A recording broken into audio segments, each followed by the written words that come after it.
4% ক্ষতিতে বিক্রয় মূল্য। বিক্রয় মূল্য কত হবে? 4% মানে কি 100 টাকা 4 টাকা, তাহলে 96 টাকা।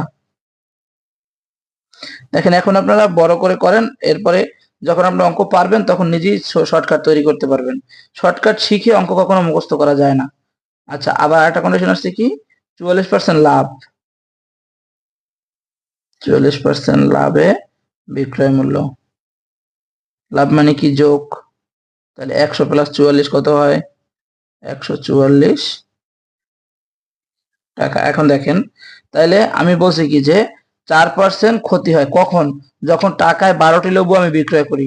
এখন আবার বলছি কি যদি 44% লাভ করতে হয় তাহলে টাকায় আমার কতটি লেবু বিক্রয় করতে হবে। তাহলে এখানে দুইটা মূল্য, একটা লোকে যখন আমি বিক্রয় করেছি মানে আগে পূর্ব হয়ে গেছে, এইখানে 4% ক্ষতি হয়েছে, আর এইটা আমি বিক্রি করব ভবিষ্যতে যখন 44% লাভের জন্য।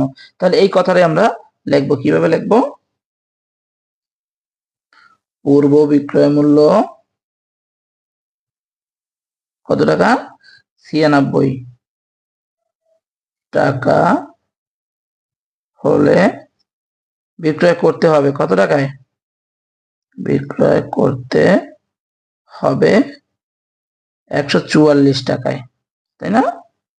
আচ্ছা, এখন দেখেন, অতএব পূর্ব বিক্রয় মূল্য এটাকে আমরা 1 টাকায় নিয়ে আসবো, তাহলে আমাদের অঙ্কটা সহজ হয়ে যাবে। 1 টাকা হলে বিক্রয় করতে হবে কয় টাকায়? তাহলে এখন কি কম, কম মানে কি ভাগ, 144 যাবে উপরে আর ভাগ হলে এটা চলে যাবে নিচে 96 টাকায়।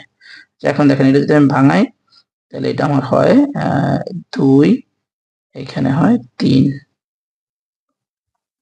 তাহলে 3/2 টাকায়, এটাও আমরা পেয়েছি। এখন দেখেন, এখন আমাদের অঙ্কটা অলরেডি সহজ হয়ে গেছে। কিভাবে সহজ হয়ে গেছে?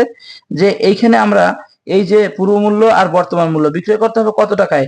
3/2 টাকায়। কতটি? এই যে এখানে বলা আছে যে 12টি লেবু বিক্রয় করে, এটি এটি হলো এই লাইনটা এখন আমরা সাজাবো। তাহলে 3/2 টাকায় বিক্রি করতে হবে কয়টা?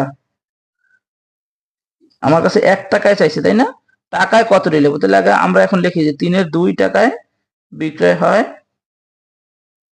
বিক্রয় করতে হবে কতটি? 12টি লেবু, 12টি লেবু।